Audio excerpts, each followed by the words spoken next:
En TinyBird, ¿cómo trabaja el PM? ¿Cómo funciona en TinyBird el Product Management? Pues ahora mismo no hay Product Management tal cual. Decidí hace unos meses la función de esa toma de decisiones pasaba al líder del equipo. Eliminamos de otra forma el equipo de producto para ser todos producto. Molaría a la audiencia explicar un poco lo que es esto de TinyBird para gente no súper techie. Muchas veces el problema que tenemos con los datos, almacenas una cantidad de datos importante, pero no son usables tal cual. La parte interesante de TinyBird es que no es una herramienta para te analiza el dato y ya está. Es una herramienta donde el análisis del dato se productiza. ¿Y cómo debe ser el ingeniero que tiene que venir a TinyBird? ¿Cómo es el ingeniero de TinyBird?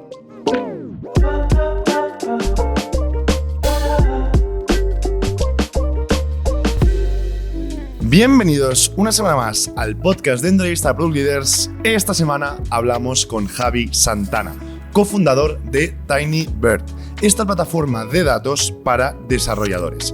Vamos a ver exactamente cuál es el caso de uso y qué tipo de cliente tiene TinyBird. Y también vamos a hablar de Product Management. Vamos a ver si TinyBird trabaja con PMs. La respuesta es que no, pero vamos a ver quién ejerce el rol del Product Manager. También vamos a hablar de la estrategia de producto de la compañía en la que fueron al principio clientes más grandes y están transicionando a un cliente más pequeño, con todo lo que esto supone. Por último, vamos a hablar de adquisición. Vamos a hablar de cómo hacían al principio el go-to-market y cómo lo hacen ahora. Al principio yendo a ferias, eventos y siendo los fundadores un papel clave, y ahora apostando muchísimo por el contenido. Súper interesante esta parte también. Sin más, no os olvidéis en darle like a este vídeo, suscribiros y activar la campanilla, que nos ayuda muchísimo. Y sin más, os dejo con el episodio de esta semana a Javi Santana. ¿Qué tal, Javi? Hola, muy bien. ¿Qué tal? Javi, para quien aún no lo conozca, es el cofundador de TinyBird, que ahora vamos a hablar de qué es esto de TinyBird.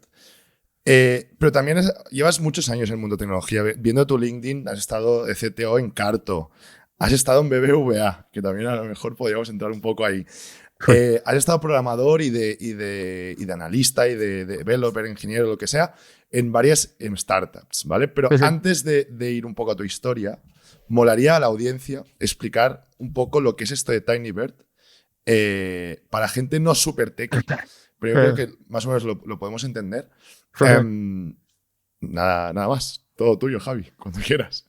Vale, muy bien. Gracias por la intro. En realidad, cuando explico TinyBird, muchas veces es complicado porque nosotros es un producto para desarrolladores. No es un producto, digamos, de que alguien, digamos, que esté fuera del círculo de desarrolladores pueda entender correctamente, ¿no? Es decir, yo puedo explicarlo y más o menos lo vas a entender, pero realmente entiendes el uso y entiendes el por qué realmente cuando estás metido en el AFO, bueno, como la mayor parte de cosas. Y cuando tienes el problema, ¿no? Seguramente. Exactamente. Entonces, TinyBird es una plataforma de datos para desarrolladores. Entonces, ¿vale? Normalmente, voy a dar un poco de contexto. Normalmente cuando tú tienes una empresa, empiezas a acumular datos, ¿vale? Normalmente muchos más de los que necesitas, ya sea pues de uso de tus usuarios o del propio negocio.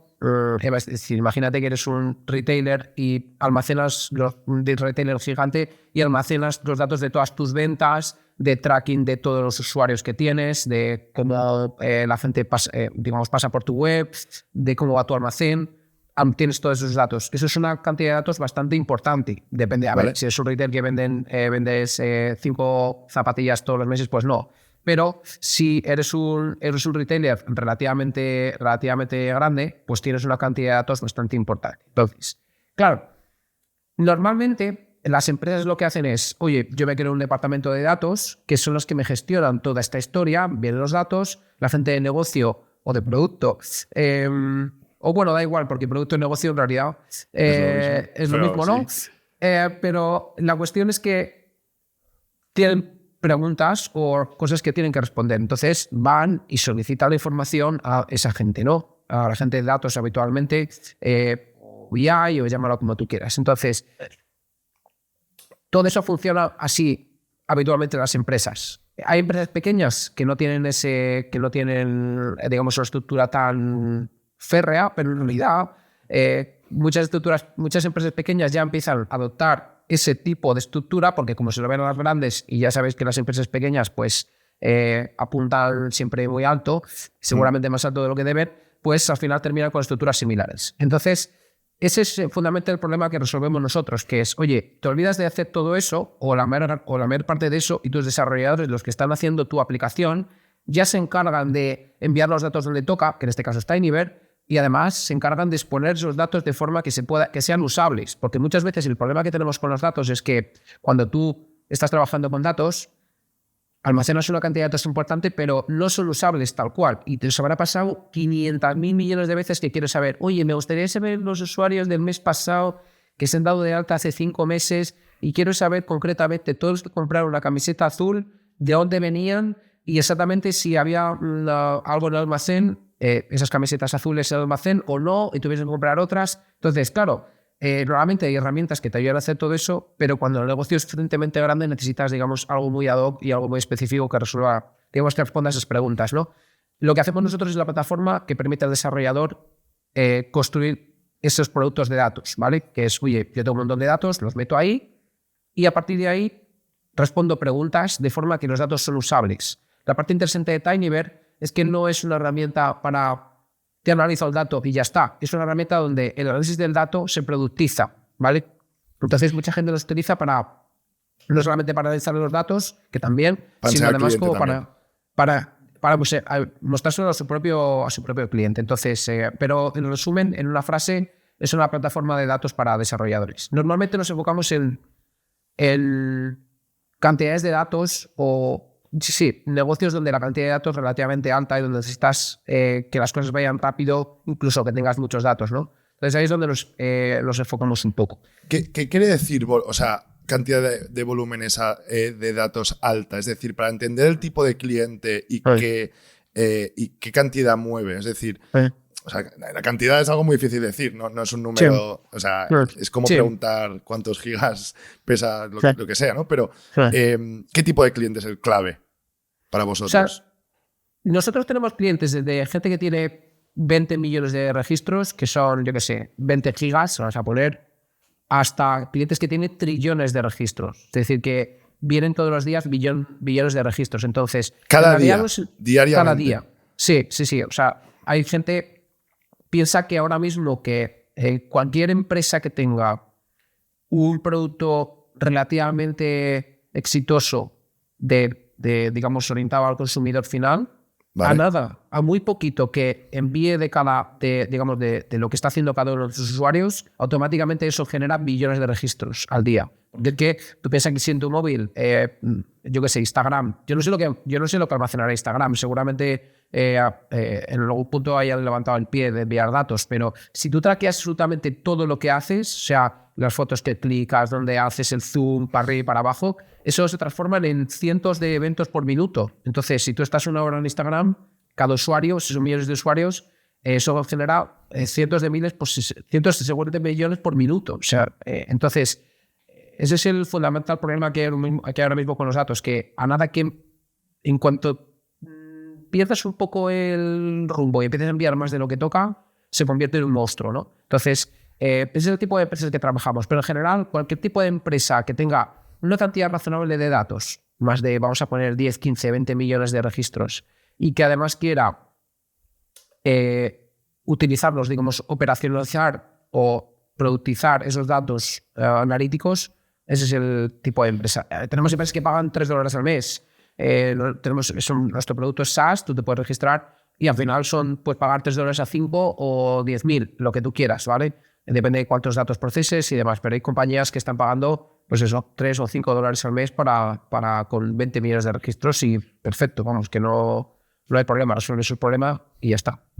Antes, ¿estas empresas cómo lo hacían antes de estar con TinyBear? Es decir, los metían a pincho, o sea, hacían las queries directamente a una capa, a un layer, entiendo que se construyeran más de analítica y tal, pero sin tener a TinyBear en el medio, entiendo. O sea, iban directo a pincho. Y el performance debía ser lamentable. Hay dos tipos de empresas. Una que lo hace lo que dices. Imagínate que tiene una base de datos normal, un Postgres, un Mongo, lo que sea. Un Mongo, lo que sea, justo. Lo que hacen es tiran la query ahí. Entonces, ¿qué pasa? Que llega un punto en el que... en una copia normalmente, ¿no? O sea, crean una copia. Bueno, los más avanzados sí. O sea, Hay otros que no. Entonces, hostia, vale.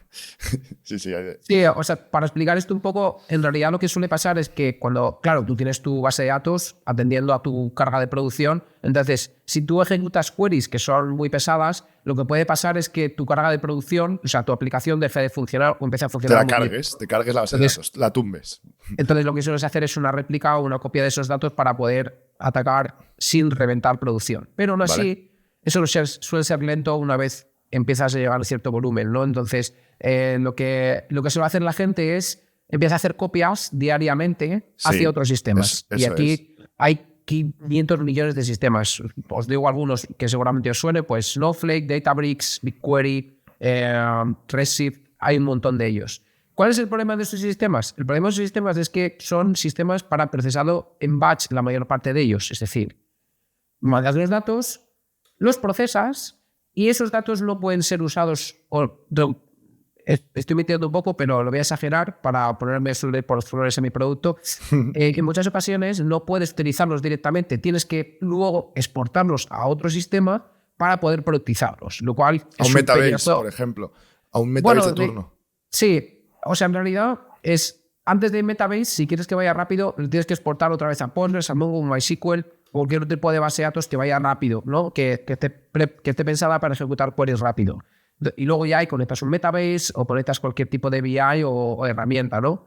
Entonces, todo ese end-to-end, eso lo soluciona TinyBear. Es decir, no tienes que andar pensando en lo mando a Snowflake y lo proceso en Snowflake, hago un ETL, luego hago el export y lo meto en un Mongo y luego hago una query a Mongo. Es directamente lo metes en TinyBear y ahí lo usas. No tienes que preocuparte, ¿vale? Me moló mucho de vuestro producto, que he visto una demo hoy de vuestro producto. Me ha gustado mucho la parte de que tú creas el endpoint, ¿no? Directamente ahí. Eso es. Que eso es bastante revolucionario. Eso no sé si los Snowflakes y tal lo permiten, pero tú puedes crear un endpoint directamente y eso consumirlo en tus aplicaciones, ya sean para el cliente, privadas, para el equipo, lo que sea. Sí. Eso está muy chulo. Sí, de hecho, bueno, ahora nosotros arrancamos con eso hace tiempo y ahora como que todo el mundo está yendo hacia ahí, ¿no? Sí, no sé si lo están copiando o no, seguramente no, porque lógicamente comparado con Snowflake nosotros somos una hormiga comparado con ellos, ¿no? Y dudo que alguien de Snowflake esté mirando a TinyBear. Ojalá sea así, pero no creo. Pero no obstante, la realidad es que todo el mundo está empezando a añadir este tipo de funcionalidad y vamos, tiene todo el puto sentido, porque tú me contarás para qué vas a tener que montarte todo un backend completo y vas a tener que estar ahí invirtiendo horas de desarrollador cuando pueden estar haciendo cosas de verdad, no solucionando problemas que están solucionados ya. Pero bueno, eso es un poco... Cuando yo empecé a trabajar en TinyBear es cuando trabajaba en BBVA. Entonces yo construí el proyecto para mí, porque yo tenía un problema y digo, yo necesito solucionar este problema, yo necesito hacer algo que me permita coger los dos y empezar a trabajar con ellos ya. Yo no quiero montarme una catedral aquí para empezar a trabajar con datos. Yo quiero es que yo tengo el dato y ya sé lo que quiero, los pongo y lo empiezo a utilizar en mi aplicación, ¿no? Eso es un poco lo que yo quería y por ahí, de hecho, TinyBear empezó así en realidad. Qué bueno. Javier, en este podcast normalmente hablamos con, sobre todo, product managers, también CTOs, gente de producto, del sector de producto. Y hablamos muchísimo del rol del product manager, que es un rol que a veces, dependiendo de la empresa, dependiendo del contexto, cuesta entender. Entonces, en TinyBear, ¿cómo trabaja el PM? Si existe PM, que esto es una cosa interesante. ¿Cómo funciona en TinyBear el product management? Pues ahora mismo no hay product management tal cual, es decir, no hay... Nosotros no tenemos una capa de product management, es decir, no hay nadie en la compañía que en su rol o en su posición ponga product algo, ¿vale? No existe. No existe, no tenemos eso. Existía, pero lo quitamos, ¿vale? Pero ¿quiere decir que la función no está? No, que la función existe. Claro, alguien tiene que tomar decisiones y alguien tiene que estar viendo qué está pasando con los clientes, alguien tiene que estar entendiendo si hay que construir algo o no hay que construir algo, que normalmente no hay que construirlo. Entonces, ese rol nosotros lo hacemos nosotros tenemos equipos dentro del equipo de producto y el líder de cada equipo de producto tiene esa función. Pero no solamente esa función, es decir, no solamente, digamos, tiene la función de entender o decidir qué cosas se hacen, cómo se hace y cuándo se hacen, sino que además es la responsable de que se hagan. Es decir, esa persona, a nivel de ingeniería, tiene toda la potestad para hacer lo que le dé la gana en cuanto al delivery, ¿no? Entonces, muchas veces se separa esa parte de gestión de producto y de delivery, digamos a nivel técnico, lo ves que a nosotros no nos funcionó. Y no nos ha funcionado por una razón muy sencilla, y es que nuestro producto es muy técnico. Entonces, claro, cuando tú estás hablando de una persona, a un product manager que habitualmente no son muy técnicos, no quiere decir que no sean técnicos, pero no suelen ser tan técnicos como para llegar a ese tipo de cosas, le partes vivo. Cuando yo le empiezo a hablar, no, es que tenemos que seguramente pensar, analizar la tabla, sacar yo qué sé, la cardinalidad de las columnas, entender, digamos, cómo los datos están ordenados y proponerle un algoritmo de compresión al cliente en base a eso, pues la mayor parte de product managers en la segunda palabra han cortado. Han dicho, muy bien, ya hablaré con mi equipo técnico. Entonces, a mí eso no me gusta y me parece que no tiene sentido en un producto como el nuestro. Entonces, decidí hace unos meses que esa función, la función de esa toma de decisiones, pasaba al líder del equipo y automáticamente, digamos, eliminamos de otra forma el equipo de producto para ser todos producto. De hecho, yo lo que les digo es, aquí chicos, todos somos producto porque todos vemos a los clientes todos los días, todos usamos nuestro producto todos los puñeteros días y sabemos como clientes y usuarios qué pasa y con lo cual podemos tomar decisiones incluso para nosotros mismos. Entonces, si queremos, digamos, hacer una optimización de recursos y tener una persona o unos roles que sean específicos para ellos, me parece bien, pero seguramente no estamos en esa fase. Es decir, dicho de otra forma, lo que veo muchas veces es que un rol de product management o los roles de product management que hay en empresas relativamente grandes tienen todo el sentido y me parece que tiene una lógica importante, ¿no? Pero una empresa como la nuestra, donde realmente estamos, como quien dice, empezando, donde hay que tomar muchas decisiones rápido, donde realmente esa función todavía no tienes que optimizarla. Y esto pasa por el product management, pero pasa para muchos otros roles, porque mucha gente tiene product management, product leader, luego tiene el... bueno, eso ya es otro tema, podemos hablar de eso también si quieres, pero luego tienes engineering manager, people manager. Oye, tío, quiero decir, al final tenemos un montón de gente gestionando a 4 personas, ¿sabes? Entonces vamos a ser un poco prácticos y vamos a intentar resolver los problemas que tienen los clientes y dejarnos de rollos, ¿sabes? Porque al final nos pasamos más tiempo discutiendo cómo qué es el backlog, cómo se ponen los tickets, que solucionando problemas del cliente, que es el problema real que tenemos todos los días, ¿sabes? ¿Tenéis roadmap? O sea, ¿cómo trabajáis vosotros a nivel de...? ¿Hay roadmap de producto? ¿Hay objetivos anuales? ¿En métrica? ¿Cómo funciona ahí el equipo? Sí. Te pongo un ejemplo muy claro. Nosotros, una de las cosas que estamos que tenemos como objetivo este año es, digamos, crecer el número de usuarios que tiene TinyBear. Usuarios y usuarios de pago, lógicamente. Porque no es lo mismo tener 5 clientes que te pagan 5 millones al año, ¿vale? Que tener 1000 clientes que te pagan 30.000 al año. Es decir, que hay una diferencia bastante importante en cómo enfocas el producto, cómo enfocas el marketing y cómo enfocas muchas cosas, ¿no? Sí, entonces, sí. En los primeros años de TinyBear, ¿no? Decidimos ir a por clientes muy grandes. Es decir, clientes... Estamos hablando de turno. Sí, un tipo cliente que es súper tocho y que te puede pagar más de 1 millón al año, básicamente. Es que BBVA es el claro ejemplo de caso de uso que va de locos. Sí, claramente. No es nuestro cliente, pero sería un caso muy bueno, ¿no? Entonces, empezamos la compañía tirando mucho ese tipo de clientes, ¿vale? Y funcionó bien. Y ya ha funcionado bastante bien, es decir, hemos crecido mucho por ese tipo de clientes muy grandes, pero el problema es, y esto es un problema conocido, y es que, primero, te captura el roadmap, de cierto modo, aunque nosotros en nuestro caso ya aprendimos la lección en Carto y creo que no lo hemos hecho mal, pero es verdad que sí que te captura el equipo de ingeniería, porque claro, hay una cosa muy importante que es, aunque tu producto sea el mismo para todos, ejecutar un producto a escala, una escala importante, es muy diferente a ejecutar un producto a una escala diferente. Es decir, mucha gente piensa que, bueno, si eres capaz de escalar de 0 a 1, de 1 a 10 es lo mismo. Pero en realidad no, necesitas, digamos, la escala requiere recursos no lineales. Es decir, si para hacer 1 necesitas una persona, para hacer 10 a lo mejor necesitas 50. No. Sí, justo. Y eso es difícil de entender en todos los aspectos. Incluso el diseño de producto, tienes que entender esto muy bien, porque no es lo mismo diseñar. Y te pongo un ejemplo. Cuando ves una tabla en TinyBear, no es lo mismo visualizar una tabla que tiene 10 millones de registros a visualizar una tabla que tiene 1 trillón de registros. Es decir, el tipo de interacción que tienes que tener con esa tabla es radicalmente diferente porque puedes romper absolutamente todo solo por el hecho de estar viendo esa tabla, ¿vale? Entonces, hay que tener muchísimo cuidado con ese tipo de cosas. Entonces, lo que decidimos fue, más o menos por estas fechas el año pasado, que queríamos no seguir creciendo en ese tipo de clientes, en clientes grandes, y ese era nuestro objetivo, ¿eh? Nosotros tenemos el objetivo el año pasado de crecer en revenue, marcamos, no sé, me acuerdo si era un 3X en revenue o algo así, y lo hicimos. Vale. Pues ya está. Pero nos dimos cuenta de que no nos gustaba mucho la tendencia a largo plazo. ¿Por qué? Porque a nivel de producto lo que nos interesaba es tener muchos más clientes, digamos, más pequeños, porque a la larga muchos de los clientes luego crecen. Y de hecho nos ha pasado con muchos de los clientes que empezaron pagando $400 al mes o $300 al mes, que se han convertido en cuentas de 100 o 200K anuales, que ya son un tamaño respetable y que respetable en cuanto a revenue, respetable en cuanto a datos, pero están dentro de ese intervalo todavía del 0 a 1, no están del 1 al 10, ¿vale? Yeah. Lo cual los recursos de ingeniería no son tan que tienes que dedicarlos son tan importantes, ¿no?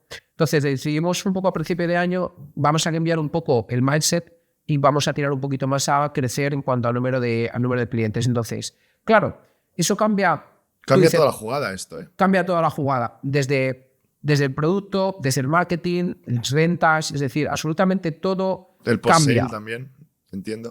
Exactamente, sí. Nosotros antes dedicamos muchísimos recursos a post-sales porque los clientes grandes normalmente requieren un trato muy, muy particular, bueno, porque también lo pagan, y cuando tienes clientes más pequeños necesitas un tipo de soporte muy diferente, el cual tiene mucho más que ver con que no requiera soporte, en realidad. De hecho, una de las cosas que estamos haciendo y que yo creo que es bastante importante es tenemos un equipo súper importante dentro del producto que se dedica no a dar soporte, que también, sino a solucionar los problemas que pasan en tiempo real. Es decir, lo llamamos fan respondes porque es un equipo de baja latencia. Es decir, hay una serie de, serán 8 o 10 personas ahora mismo que van rotando, no sé, siempre los mismos, que esos se enfrentan todos los días a los problemas de los clientes. Es decir, que cuando viene un cliente y dice, no me funciona esta query por no sé qué, bueno, primero, lógicamente, hay una primera criba de soporte, pero cuando es un problema de producto,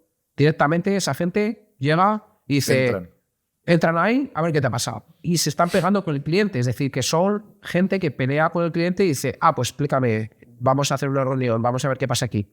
Encuentran el problema y lo solucionan, ¿vale? Entonces, ¿por qué lo solucionan? Porque hay una cosa que pasa y es que, y esto tiene mucho que ver con las métricas que muchas veces lo miramos, pero un problema que pasa una vez a la semana, ¿vale?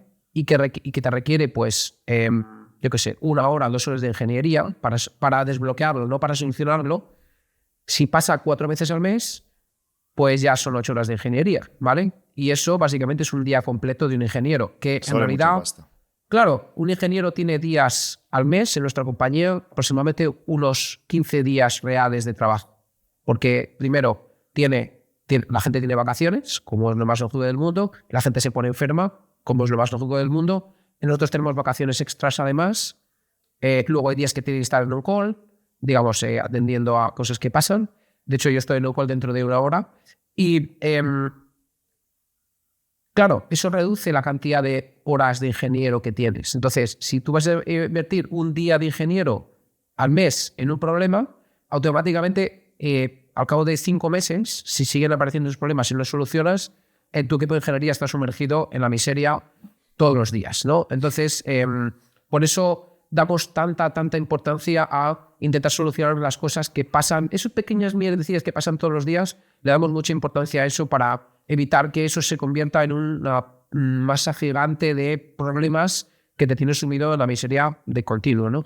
Eso también es un poco el problema de o sea, voy a ser bastante directo. O sea, tú en una empresa SaaS B2B que el touchpoint del cliente es con el equipo de soporte y ya está, ¿vale? Es mucho más barato que en tu caso, ¿vale? Es así. Sí. O sea, el sueldo de una persona de CS no es el Sí. mismo sueldo que un ingeniero. Sí. Hay un tema puramente de sueldo y de Sí. capacidades, no solo de Sí. sueldo. Entonces, mi duda aquí es, a futuro, con este, no diría pivot, pero con este goal de ir a más usuarios, más self-service, entiendo, Sí. más pequeño Sí. y tal, y diversificar más el riesgo, no tanto el riesgo, diversificar más las horas de la gente. ¿Pueden convivir los dos clientes? O sea, o vais a chornear a propósito, que hay empresas que lo han hecho, Sí. han chorneado a propósito. Buena pregunta. Y puede pasar, y no pasa buena nada pregunta. por admitirlo. No, nosotros mantenemos, o sea, es decir, yo lo que hice cuando cambiamos el mindset a, vale, tenemos que ir ahí, automáticamente el equipo de Customer Success lo redujimos. De hecho, cogí todo el equipo, lo partí en dos y me llevé la mitad a producto. Eso es lo que hice. ¿Por qué? Pero de equipo de Customer. Sí, porque... Vale, pero sí, los ingenieros. Sí, ojo, de Customer Success, nosotros hacíamos una cosa y seguimos haciendo así, y es que nuestro equipo de Customer Success, la gente cobra lo mismo que un ingeniero de producto, exactamente ¿Ah, sí? lo mismo. Es decir, sí, porque yo lo que digo es... Pero son ingenieros. Claro, sí, son ingenieros, Vale. son programadores Son totalmente programadores. igual que... Vale, sí, ok. quiero decir, porque al final tú estás en... Nuestros clientes los utilizan, son programadores, entonces, si tú vas y empiezas a hablar con una persona que no tiene ni idea de programar, dices, a mí qué me estás contando, yo no quiero utilizar esto. Pero cuando llegas y tienes enfrente a una persona 100%. que sabe programar, sabe perfectamente de qué va la movida, puedes tener más o menos problemas, pero estáis hablando el mismo idioma, ¿no? Sí. Hay un tema de idioma tan clave aquí. O sea, muy heavy aquí.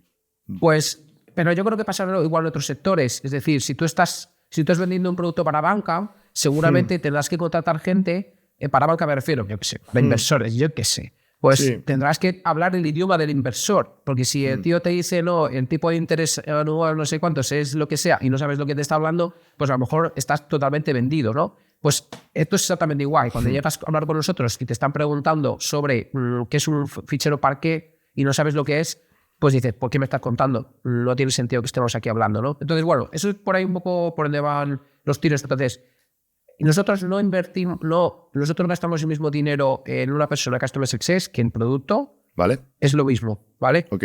Y por eso, claro, de hecho, algunas de las mejores personas, ingenieros que tenemos en producto, vienen de Customer Success. O sea, han pasado. Y la razón por la cual es así porque han hablado es más con porque el cliente. Sí. tienen un contexto de lo que han hablado con el cliente, qué problemas hay, y saben, digamos, pegarse en el día a día con las cosas, que otros que han estado, digamos, en la retaguardia no se han pegado tanto y muchas veces, digamos, pierden tiempo en hacer cosas porque no tienen suficiente contexto de lo que está haciendo el cliente. De hecho, por eso todo el mundo pasa por este equipo que te he dicho de Fast Responders, para que todo el mundo tenga contacto con el cliente. De hecho, cuando una persona aterriza en TinyBird, invierte un par de meses en ese equipo, ¿vale? Pegándose, digamos, viendo lo que digo yo, que es un poco la jauría, que es, entras a pegarte, ¿sabes? A los leones, a pegarte y luego ya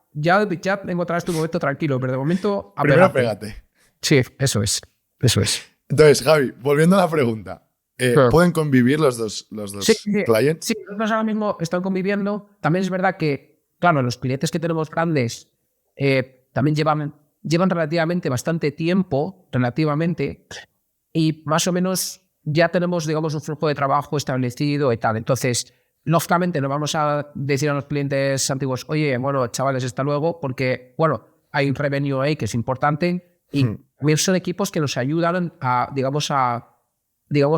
otra escala, porque, claro, un cliente que te está metiendo 8 gigabytes por segundo, eso te pone, digamos, te pone el listón alto para que cuando lleguen los que te meten solamente 1 gigabyte por segundo, que ya es bastante, no tengas problemas, ¿no? Entonces, esos clientes nos ayudan un poco también a poner el listón alto y, lógicamente, seguimos manteniendo. Pero no obstante, también es verdad que enfocamos últimamente en todas las features y, digamos, todo el roadmap que tenemos, ya respondiendo a tu pregunta, va muy enfocado a ese tipo de clientes. Es decir, oye, cuando hemos trabajado mucho en onboarding, por ejemplo, oye, cuando aterriza una persona, ¿qué es lo que pasa aquí? ¿Vale? Entender quién viene, quién no viene, qué hacen al principio, dónde se bloquean, digamos, un poco ese tipo de cosas. De hecho, ahora estamos haciendo un cambio bastante importante en cuanto a que nos hemos dado cuenta que el tipo de perfil que nos llega requiere unas cosas que no estábamos dando. Entonces, claro, después de un tiempo dices, muy bien, esto resuelve los problemas de grandes clientes, pero no del cliente medio que llega.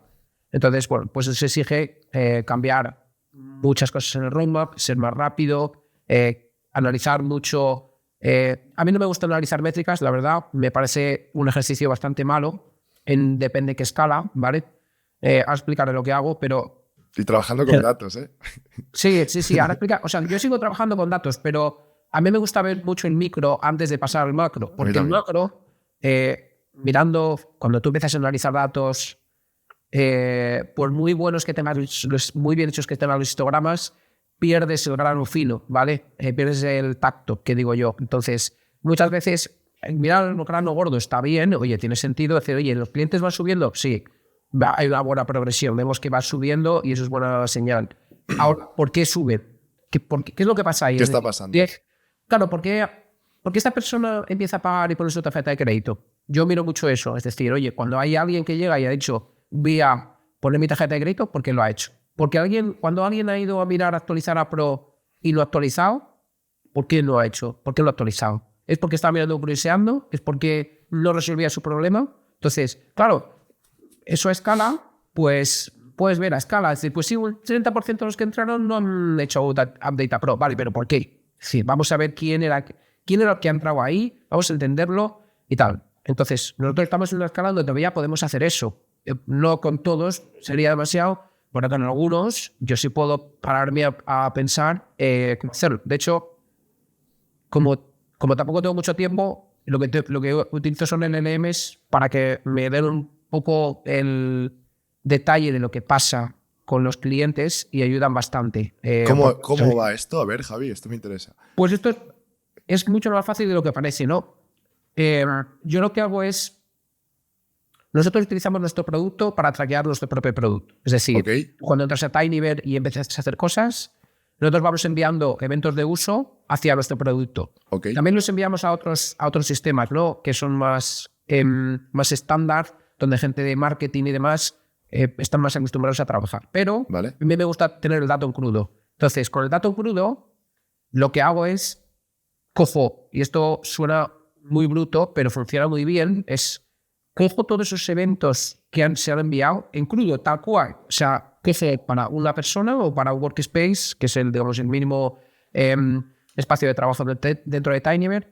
Cojo absolutamente todos los eventos que han llegado, de click, de todo, ejecutar una query, de lo que sea, tal cual, reduzco un poco, hago algunas pequeñas agregaciones, porque hay eventos que se repiten mucho y tal, y eso tal cual, en un CSV, se lo paso a Gemini, que es el sistema, el LLM que tiene Google, que se come una cantidad de contexto brutal, le puedes enviar megabytes de contexto y le pido que me prepare un report, ¿vale? Y le digo, oye, cuéntame eventos, por ejemplo, lo que yo suelo mirar es, oye, primero, cuéntame eventos específicos que han pasado en ese usuario. Es decir, oye, ¿cuándo hizo la primera vez esto? Si ha tenido algún problema importando datos. Si ha tenido algún problema importando datos, le digo que me haga un pequeño resumen de qué es lo que ha pasado. Y luego le pido que sea... Después. Sí, le pido que sea creativo. Digo, dime algo sobre el usuario y luego, por último, le pido qué crees que está haciendo el usuario, ¿vale? Es decir, en base a lo que hay ahí, dime lo que crees que es el usuario. Y la verdad es que acierta bastante. Entonces, me ayuda bastante a entender. Qué guapo. Así, por ese modo, qué está haciendo un usuario a micro, sin tener que estar mirando ahí todos los eventos, mirando el funnel, mirando no sé qué, directamente hace eso. Y además, lo que hago es, yo tengo un pequeño script local, como una consolita, como un chat GPT pequeño, donde le voy haciendo preguntas. Entonces le voy diciendo, oye, pero dime, las queries SQL que ha ejecutado, ¿cuántas ha fallado y por qué ha fallado? Entonces me saco el resumen de por qué ha fallado. Y eso a mí me sirve para saber si es que hay alguna cosa que es que cagándola, porque si un usuario tiene 525 errores de una SQL que la ha escrito mal, es que algo mal está ahí, ¿no? Algo ha pasado. O que está intentando importar un fichero y no le funciona, claramente algo está mal, ¿no? Entonces, ese tipo de cosas son súper útiles porque directamente le puedes preguntar cosas en base al contexto de los datos y te lo soluciona relativamente bien. Como digo, eso no puedes hacerlo para todos los usuarios, puedes hacerlo para unos cuantos usuarios, pero últimamente lo que estaba intentando es automáticamente generar reports de usuarios y luego hacer un report de los reports, pero eso no está funcionando tan bien. Tengo que iterar un poco el prompt que le mando a Gemini. Porque estás haciendo la data cualitativa de un user intentándolo hacer a muchos, que esto es más jodido. Sí, es más jodido. De hecho, pasa a veces que hay un usuario que está creándose su analítica de emails de no sé cuántos, que se mezcla con otro que es un retailer que está haciendo no sé qué, o sea, como muy heterogéneo y es muy difícil analizarlo, digamos, a gran escala. Pero bueno, para entender qué coño está pasando, está chulo. A mí me quita mucho curro. Hago lo mismo con los tickets. Con los tickets que cuando alguien en nuestro tracker interno, donde vamos reportando bugs y demás, yo le pido, cada vez que alguien pone un ticket o cambia un ticket en Tiny, nosotros utilizamos GitLab, otra gente utiliza GitHub, yo envío el evento a Tinybird y al cabo del día, al final del día, le digo a Gemini, oye, dime las 3 cosas más importantes que han pasado, digamos, relacionado con errores y demás. Te saca y te acierta bastante, está bastante guapo. Entonces, Gemini mejor por la ingesta de datos que permite más megas. Sí, utilizo Gemini por 2 razones. Primero, porque permite una cantidad de contexto brutal y porque además, y esto porque yo soy muy agarrado, porque el tier gratuito te permite ejecutar la tira de cosas. Entonces yo entiendo que Google lo quiere hacer para captar usuarios, pero tengo que decir que la calidad en general para estas labores no es tan buena como otros modelos que he probado. Pero bueno, yo entiendo que en función de cada modelo funcionará mejor y peor en función de cómo le hagas el prompt y qué tipo de datos le estés metiendo y tal. Entiendo que si le puedes meter 2 o 3 o 5 megas de contexto, entiendo que no va a ser tan bueno como ChatGPT, que puedes meter, yo que sé, 50.000 tokens o lo que sea de contexto. No lo sé, o sea, no tengo ni idea, no exploro mucho. Yo soy más usuario que realmente conocedor de cómo funcionan todos estos sistemas. Los uso porque me parecen útiles, pero vamos, tampoco me he metido mucho más allá. Javi, yendo más al go-to-market, adquisición de usuarios. Hemos hablado, ¿no? Antes, cliente muy grande que entiendo casi enterprise o sin el casi. Sí. Procesos de venta largos. Entiendo, un equipo de ventas. Y todo lo que supone, ¿no? Sí. Este pivot que estáis haciendo ahora, ¿cómo vais a adquirir o cómo estáis adquiriendo usuarios? Y también lo que me interesa más a nivel del producto, porque lo que comentábamos antes, ¿no? De cosas que pueden cambiar el producto, esta es una clave de decir, vale, el decision maker que te van... O sea, la persona que a lo mejor empieza el proceso de onboarding, seguramente, o muchos números, es el decision maker. En el otro lado, no. Entonces, ¿sabes? Todo esto, ¿cómo lo estáis haciendo? Porque está guapo entender cómo cambia esto. Nosotros, antes, la forma de, digamos, conseguir clientes era... Bueno, nosotros lógicamente generamos contenido y es una cosa donde metemos Sois muy bastante. fans de contenido. Esto me ha molado, que lo he visto bastante. Sí, metemos mucho tiempo en contenido, en webinars, en blog posts y demás que creo que tiene sentido para explicar ciertas cosas, ¿no? Podcast no, por eso sí. Tenéis también vuestro podcast. No tenemos nuestro podcast. De hecho, pero es curioso porque los podcasts, cuando nos han llevado algún podcast así relativamente grande, eso ha funcionado bastante bien. Es decir, genera números. Pero hablo de podcasts... el mío es muy pequeño aún, pero...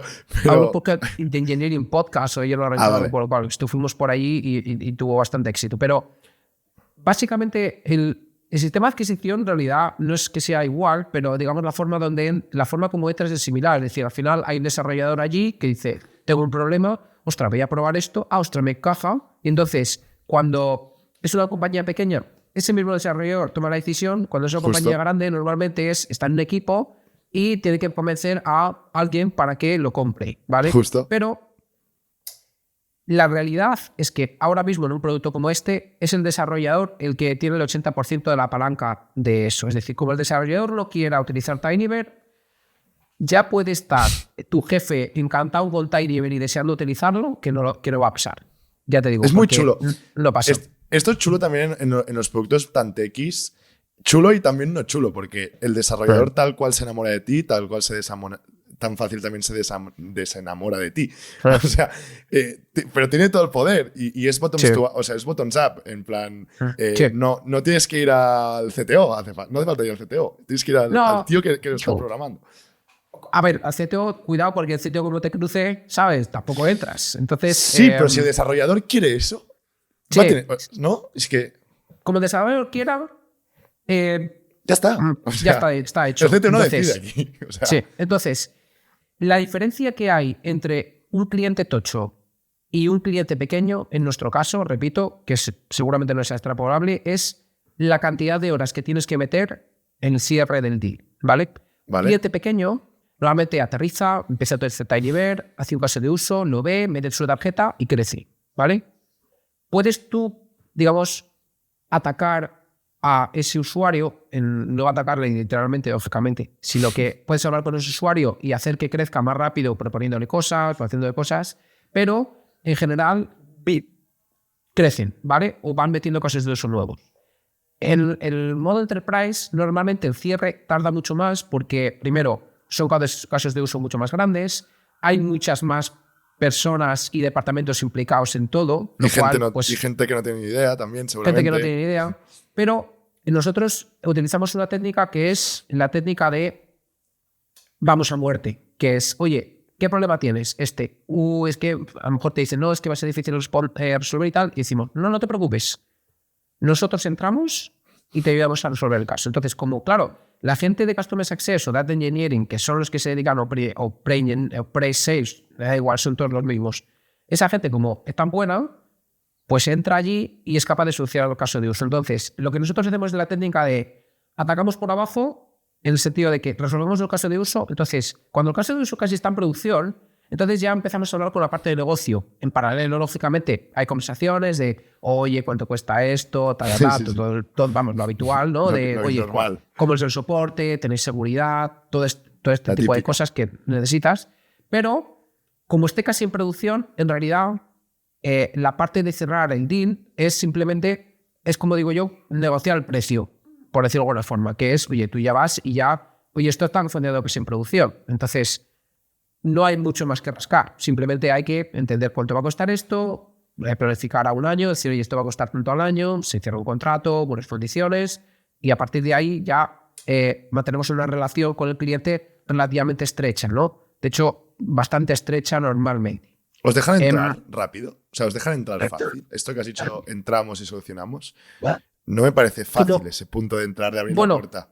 Como tengan un problema, si tienen un problema, en general, el cliente cuando tiene un problema quiere solucionar el problema. No quiere estar ahí haciendo... Se nota mucho cuando estás empezando a hablar con un cliente o con un deal o con un posible deal y no tienen un problema, simplemente están hablando contigo por entender a cuando realmente tienen un problema. Cuando tienen un problema, te vienen ya con los datos prácticamente a la reunión. Decir, mira, tengo estos datos, tengo esto aquí, esto allá, no sé qué hacer.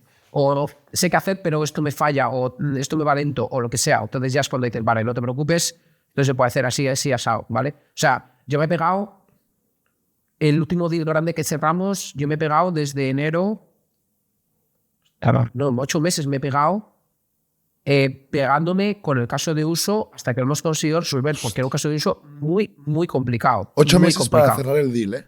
Sí, 8 meses. Claro, no es un deal de 100.000 pavos. No, ya, obviamente. Claro, entonces, lógicamente, requiere mucho curro convencer a mucha gente técnica, porque dentro del equipo técnico hay gente que le gustas y otros que no. O no que no le gustes, sino que no confían en ti. Entonces, muchas veces tienes que ir ahí a ganarte con la confianza, y normalmente la confianza en el mundo del desarrollo se gana diciendo que no. O sea, en los desarrolladores hay una cosa que pasa y es triste en parte, pero gana digamos, como los logos, ¿no? Allí el que gana es el que más sabe o el que tiene más narices, por decirlo de alguna forma. Lo cual es triste, pero en muchas ocasiones yo muchas veces llego a las reuniones y les digo, mira, tíos, un poco más educado, pero digo, no, tíos, no tenéis ni puta idea. Perdón que os diga, pero esto ¿lo puedes resolver así? Pues sí, pero en realidad esto no va así. Entonces, claro, claro, me lo estoy jugando, porque puede ser que se den la vuelta y digan, este es gilipollas. Seguramente en más de una ocasión lo habrán hecho y no ha pasado nada. Pero otras veces dicen, pues este tío a lo mejor sabe de lo que está hablando. Porque muchas veces dices, tíos, yo veo 5 empresas todos los días con estos problemas, veo esto que veis vosotros aquí, que para nosotros es un problema enorme, esto para mí es el pan de cada día, hago todos los días esto, ¿entiendes? Entonces, no es tanto problema como tú lo ves. Entonces, tienes que ser capaz de ganarte la confianza de ellos de una forma que entiendan que tú sabes lo que estás diciendo. Porque otra cosa que pasa es que la mayor parte de gente que ven en el día a día no tiene ni puta idea. Entonces, pues es un problema bastante importante, ¿no? Pero bueno, en cualquier caso, la diferencia fundamental entre un cliente grande y un cliente pequeño es la cantidad de horas que pases hasta que, digamos, el deal se cierra, porque ya te digo, hay muchísimas cosas ahí en medio. Entonces, ¿significa que no puedes cerrar el self-service un cliente grande? No, puedes cerrarlo. ¿Habéis cerrado? Pero normalmente, ¿Ha pasado alguno?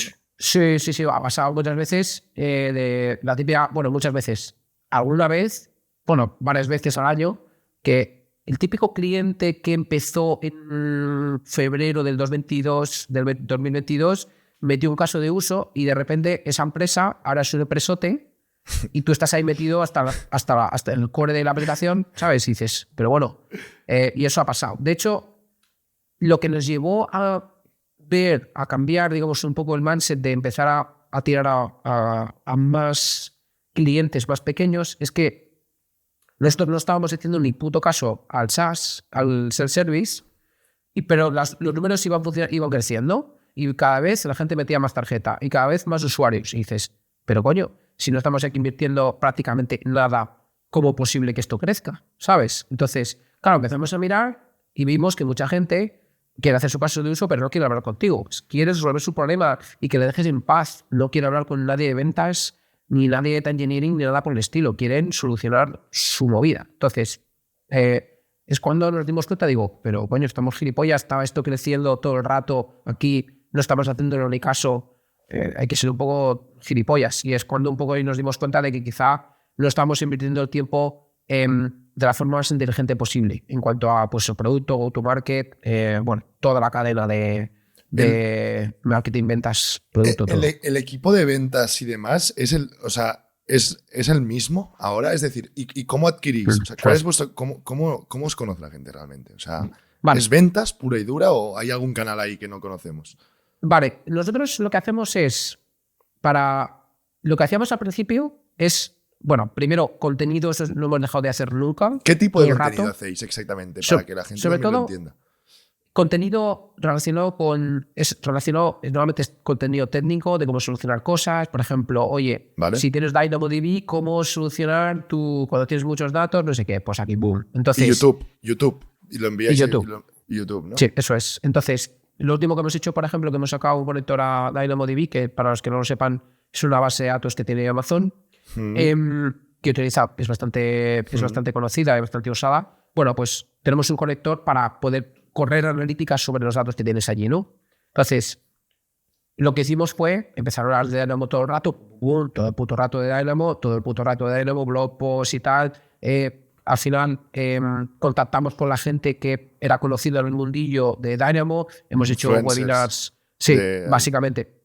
Pero eso no siempre funciona, hay veces que funciona, otras veces que no. Entonces, nuevamente te vas donde está la gente que utiliza Dynamo. Pues Dynamo está en Amazon, pues intentas ir a sitios donde está la gente de Amazon. Te vas a Reinvent, por ejemplo, ahora Reinvent, pues ahí estamos en Reinvent, que es como la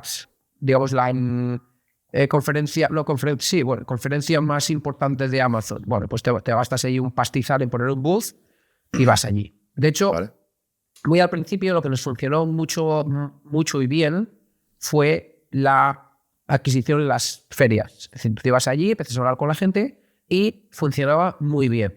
También funcionaba bien porque los fundadores íbamos allí a saco. Es decir, yo iba allí al booth y desde las 8 de la mañana hasta las 10 de la noche estabas allí repartiendo por todos los costados. Pasaba por allí un fulano random con una mochila que solo venía a coger camisetas. Tú lo agarrabas y le decías, ven aquí que te voy a explicar TinyBet ahora mismo, de cabo a rabo, y tú no comprarás. Pero vamos, te vas a acordar de nosotros durante toda tu vida, ¿sabes? Entonces, claro, era un poco era un poco modo político, ¿no? A mí me hace mucha gracia cuando van los políticos a un meeting, cuando entran, van dando la mano a todo el mundo. Sí. Y yo digo, cada mano que da es un voto que tiene. Digo, por eso da la mano, pues si no lo darían, ¿sabes? Les importan los huevos. Entonces, por eso yo hago lo mismo, que es yo voy ahí a saco y vas hablando con todo el mundo, ¿no? Entonces, lógicamente eso, cuando estás arrancando una compañía funciona bien, pero llega un punto en el que no es escalable. Yo puedo ir allí, pero el nivel de crecimiento que me puede dar eso, porque yo estoy en la feria, es relativamente bajo. Aún así, de vez en cuando vamos porque, bueno, coges un poco el feeling de qué está pasando en el mercado, te hablas a la competencia, les preguntas, oye, ¿qué tal vais? Tal, sufriendo como perros, bah, nosotros de puta madre. Todo el mundo, ¿sabes? A todo el mundo le va siempre de puta madre. Luego algunos cierran, otros se venden, pero bueno. En general, ese fue el principio. Y ahora lo que hacemos es, sobre todo, invertimos mucho contenido, no tanto en ferias, sí que vamos a algunas muy concretas, partners, también es un canal que no es que esté funcionando espectacularmente bien, pero sí que es verdad que sí que eso tarda tiempo, es decir, desde que empiezas a invertir hasta que empiezas a ver cosas, pues también no diré que está empezando a funcionar, pasan cosas, vamos a ver si esos que están empezando a funcionar o simplemente son destellos aleatorios que vemos, que muchas veces ves un destello y piensas que hay algo y te acercas y lo que había no era un espejismo, ¿vale? A nivel de contenido, voy a entrar un poco más aquí, porque yo soy obviamente muy fan del contenido, hago cada semana un podcast, y hay un concepto que me interesa mucho saber la opinión de empresas desarrollando software y que les mola el contenido como tú, como TinyBird, mejor dicho, que es el concepto de Building Public, ¿vale? Building Public es un concepto que para la gente que no sepa lo que es no tiene mucha historia, es construir un producto de manera pública o de forma pública, documentando casi el paso a paso de este producto y en este paso a paso generar este contenido y la gente que atraes de audiencia potencialmente son tus usuarios al final, ¿no? Porque han visto todo el proceso, han incluso podido opinar, han preguntado y tal. ¿Qué opinas del Building Public? Y si lo habéis tenido en la cabeza en algún momento de decir, podríamos hacer Building Public. Yo creo que al principio, yo empecé a hacer una serie de blog posts sobre cómo construíamos la historia. O sea, yo llevo escribiendo en mi blog como, no sé, 20 años o 20 y tantos años ya. Tu blog es muy... O sea, antes me estaba leyendo un post que has hecho hace poco, ayer creo, y es muy famoso. Ojalá, pero bueno, lo que quiero decir es que yo llevo escribiendo mucho y de hecho siempre se lo digo a la gente que entra a la empresa, que son así jovencillos, les digo, mira tío, la diferencia entre lo que haces tú y lo que hace otro es poca en realidad, es decir, hay gente que son muy buenos, ¿vale? Y hay gente que no son tan buenos, pero en general la gente que entra en TinyBird son todos buenos. Entonces, yo lo que les digo, la diferencia entre uno bueno y alguien que es bueno conocido es que escribe lo que hace. Es decir, que lo pone de alguna forma. Es así. Él pone el contenido de alguna forma. Porque es así. Tú puedes poner en Twitter o en Blue Sky o en Facebook o en LinkedIn donde te salga de las narices en tu blog o en Instagram. Es así. Cosas de lo que haces y es una diferencia brutal. Entonces, yo cuando empecé TinyBird empecé escribiendo, oye, qué decisiones habíamos tomado y tal. Y de hecho, de ahí vinieron los primeros clientes. Es decir, nuestro gran cliente grande vino porque leyó qué estábamos haciendo y dijo, ostras, pues voy a hacerlo. Porque en tu casa, viendo la tele, nadie te va a venir a buscar. Entonces, si tú hablas de las cosas y explicas las cosas de una forma cercana y además intentando darle un toque personal, porque mucha gente intenta escribir como si fuesen máquinas, como si fuesen ChatGPT. Pero lo que les digo es, tío, no escribes como ChatGPT, digo, escribir como vosotros sois, digo, porque habrá gente que le guste y habrá gente que no le guste, pero al que le guste le va a gustar. No es como lo que escribe ChatGPT, que básicamente es como escribir como para la gran masa, ¿no? Que en realidad pues gusta, pero no termina de gustar. Entonces, nosotros muy al principio lo hacíamos, de hecho, había algunas cosas que hacíamos en el blog que me gustaban mucho, que era todas las semanas el equipo ponía en Basecamp, que es la herramienta interna que utilizamos para los proyectos, para gestionarlos, ponía qué es lo que había leído esa semana que le había gustado. Entonces, poníamos un post en nuestro blog de qué es lo que estamos leyendo, ¿no? Porque, oye, a lo mejor no era ni desarrollo ni nada. Por ejemplo, a medio una temporada por mirar cómo estaba construido el Sputnik, el primer satélite, y pues hay una serie de blog posts ahí de cosas que leía del Sputnik, porque me parece eso sí que es una maniobra de producto espectacular, lo del Sputnik, porque el Sputnik empezaron a diseñar una cosa grandiosísima y los soviéticos dijeron, no os liéis, vamos a construir algo sencillo, lo lanzamos lo antes posible, y eso es lo que hicieron. Hicieron el primer MVP en realidad, que es construyeron una cosa muy sencilla, lo lanzaron y tuvo un éxito brutal, porque en realidad solo enviaba una señal que mandaba una señal, un pitido que indicaba la temperatura del satélite. Y era suficiente. Eso es lo que hacía, pero era suficiente para reventar a los americanos, ¿no? Entonces, claro. esa es la historia. Entonces, me gustó y empezamos a escribirlo. Y gente venía por eso, porque le interesó también la historia. Y digo, bueno, pues a lo mejor no era alguien, no toda la gente que vino era relacionada con el mundo de los datos, pero si había uno relacionado con el mundo de los datos que le molaba eso, pues apareció por ahí. Lógicamente, cuando empieces a profesionalizar un poco toda esa parte, ya entraron los SEOs y ya entra todo el Cristo de no, tenemos que ganar este clúster porque tenemos que hacer contenido en este clúster para ganarlo, porque no sé qué. El paid search de los cojones que no vale para nada en nuestro sector, que es tirar el dinero, es como el dinero y quemarlo. Yo digo, a un developer no lo vas a captar ahí. No, yo de hecho les decía, digo, este dinero que hemos gastado, digo, nos podemos haber hecho un fiestón 100%. Impresionante, ¿sabes? Si invitar a developers. Sí, hubiese sido, bueno, no invitar a nadie. O para vosotros. Pero... igual. Entonces yo digo, bueno, pues esa es la realidad, pero al final el contenido, si es buen contenido, es contenido que lo haces, digamos, no tratando de vender algo, sino tratando de ayudar y tratando de explicar y tratando de, digamos, de transmitir el conocimiento. Creo que eso funciona muy bien con los desarrolladores, funciona muy, muy bien, porque veo que el interés en transmitir lo que tú quieres explicar es genuino. Es decir, no es que te esté contando esto porque te quiera vender, es que te estoy contando esto porque a mí me gusta esto y te lo transmito. De hecho, joder, yo sigo dando charlas que a mí me dicen, pero ¿no eres un poco mayor? Digo, pues seguramente soy un poco mayor para estar dando charlas por ahí, pero a mí me sigue gustando dar charlas porque me parece que hay muchas cosas que yo voy aprendiendo que pueden resultar útiles a otras personas. Entonces, a lo mejor a todo el mundo no, pero bueno, y aparte, pues conocen mi empresa, etcétera, etcétera. Siempre hay que estar, como los políticos, dando la mano a todo el mundo. Aquí casos de éxito de esto, ¿vale? Sin ir más lejos, nuestro amigo Mark Zuckerberg. Mark Zuckerberg hace añito 2 se ha convertido como embajador de Meta y él es la marca personal de Mark Zuckerberg representando a Meta, creando contenido, ¿no? Y es el claro ejemplo de founder que crea contenido promocionando los productos de Meta. Y le va muy bien. Le va espectacularmente bien. Sí. Pero bueno. Bueno, hay un tema ahí que llaman, que es como founder marketing o founder-led marketing o algo así, que mucha gente habla de eso, que es, oye, los fundadores, digamos, tenéis una visión y podéis meteros en fregados que a lo mejor una persona de marketing de contenido no se puede meter. Puede Entonces, hacerlo. Hay un montón de compañías, especialmente en nuestro sector, que son relativamente pequeñas, que lo hacen así. De hecho... muchísimas, pero un montón. Sí. De hecho, una muy reciente que ha comprado Confluent, que es una empresa relativamente grande en nuestro sector, es el creador de Kafka y el que vende Kafka, que es una plataforma de streaming. Recientemente ha comprado una empresa pequeñísima, no sé si 20 o algo así, y la ha comprado...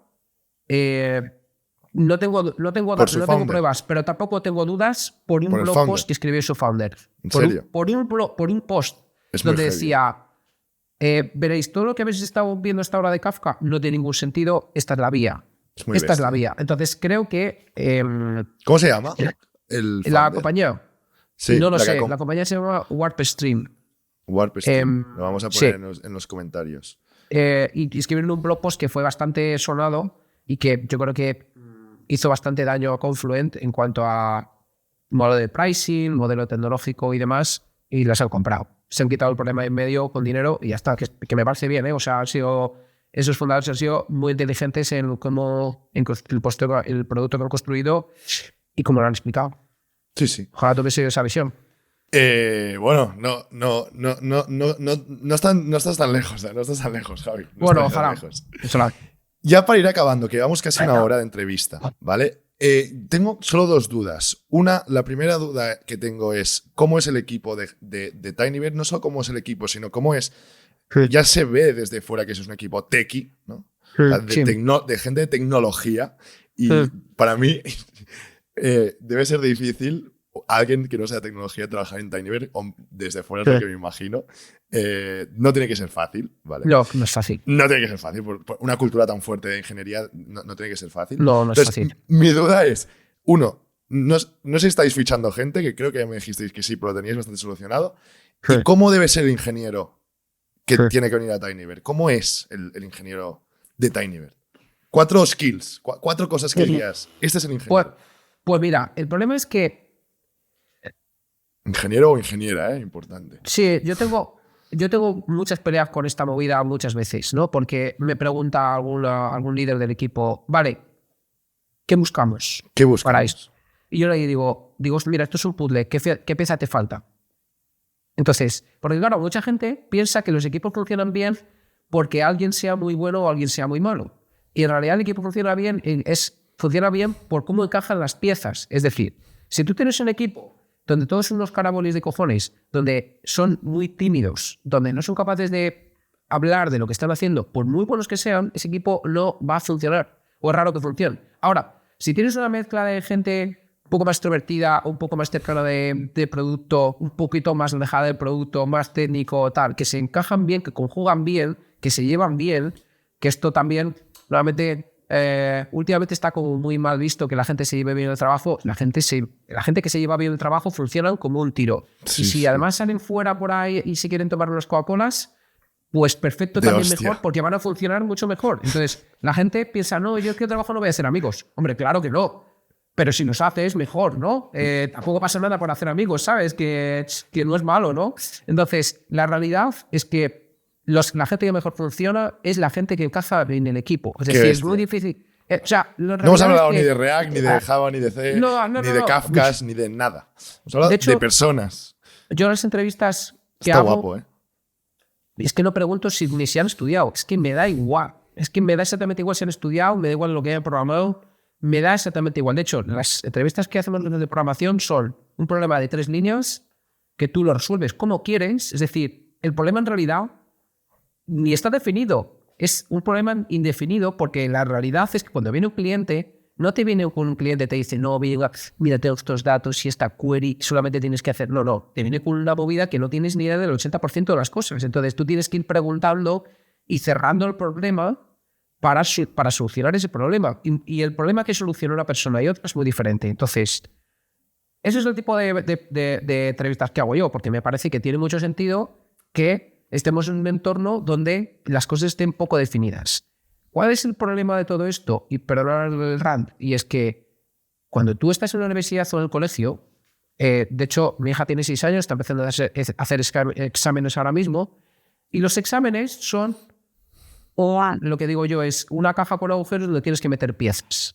Pero me parece muy bien, y a lo mejor por los 6 años tiene que ser así, pero en la universidad los problemas siguen siendo los mismos cajas, que los mismos agujeros, con piezas más complicadas.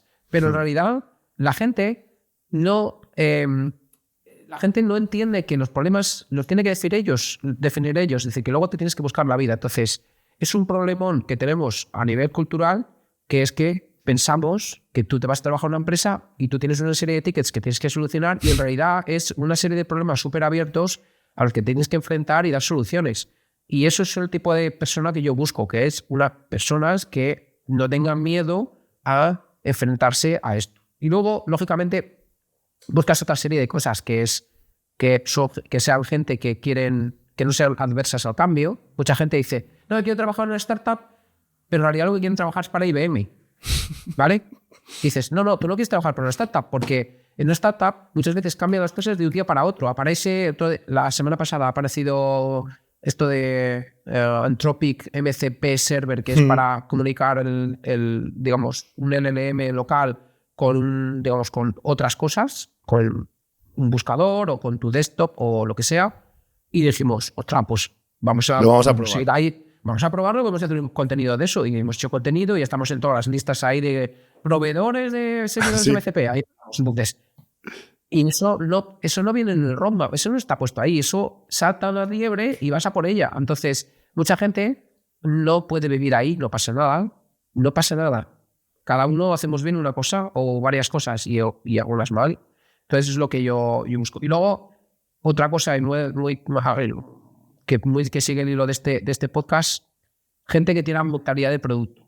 Es decir, gente que sepa, que diga, me voy a preguntar al cliente, voy a entender esto, o voy a ver cómo es el feeling de trabajar con esto. Porque claro, no es lo mismo hacer una aplicación para desarrolladores que sea muy técnica y que funcione y ya está, a una aplicación que sea técnica y funcione bien y que te guste usarla, ¿vale? Sí, y técnico no quiere decir no usable. O sea, técnico, exactamente. O sea, lo más guapo de técnico, los productos más guapos de técnicos son muy usables. Exactamente. Entonces, bueno, pues por ahí van un poco los tiros de lo que buscamos. Pero ya te digo que creo que eso cambia en función de la empresa, del momento de la empresa y del momento del equipo y todo eso. Pero en general, la gente tiene que encajar bien para funcionar. Si no, por muy bueno que seas, no va a funcionar. Javi, ahora sí, de verdad es la última. Recomendación a aspirantes. Una recomendación tuya, esta pregunta la hacemos siempre al final. Sí. ¿Tú qué le dirías a un aspirante?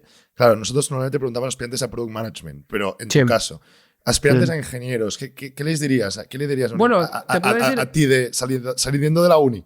El último día de la uni, tú. A ti mismo, ¿qué le dirías?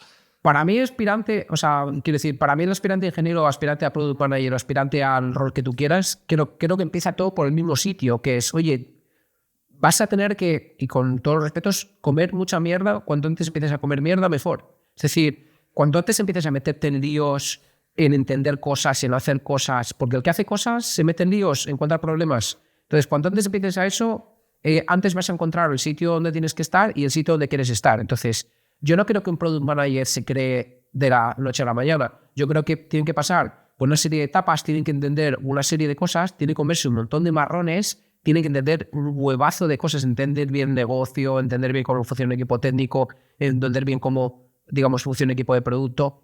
Eso no se aprende en la escuela, como quien dice. Puedes leer y puedes entender y está guay, pero luego en la vida real es, digamos, un poco el trabajo real y los problemas reales donde los que te ponen, donde quieres ponerte en realidad. Y luego a lo mejor quieres ser Product Manager y resulta que te gusta ser desarrollador y te quedas como desarrollador. O resulta que hay que ser CEO después, que el Product Manager no deje de ser un CEO en pequeñito.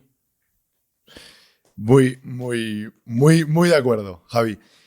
Si quieres lo dejamos aquí. Venga, cuando lo que quieras tú. Me ha encantado la entrevista. Creo que nunca habíamos tenido un ejemplo de una empresa enfocada que tenga un producto muy enfocado a tecnología, ¿no? a equipos tecnológicos. Sí. Y me ha molado muchísimo vuestro enfoque. Y mil gracias por venir al podcast, Javi. Nada, yo siempre digo lo mismo, gracias a ti, pero siempre digo lo mismo, digo, lo que realmente queréis meteros en hacer productos para desarrolladores, lo mejor es que no os metáis. siempre digo lo mismo, porque es un entorno muy complicado. Y de hecho, yo te digo, yo he hecho productos para crear videojuegos para agricultores, que fíjate que agricultores es un entorno duro, ¿vale? Sí. Y me parece que es mucho más sencillo, mucho más que vender a desarrolladores. Entonces, hacer un producto para desarrolladores. Pero bueno, muchas gracias por la entrevista, Dani. Encantado de estar aquí. Mil gracias a ti, Javi. Y hasta la semana que viene con más producto. Chao, chao.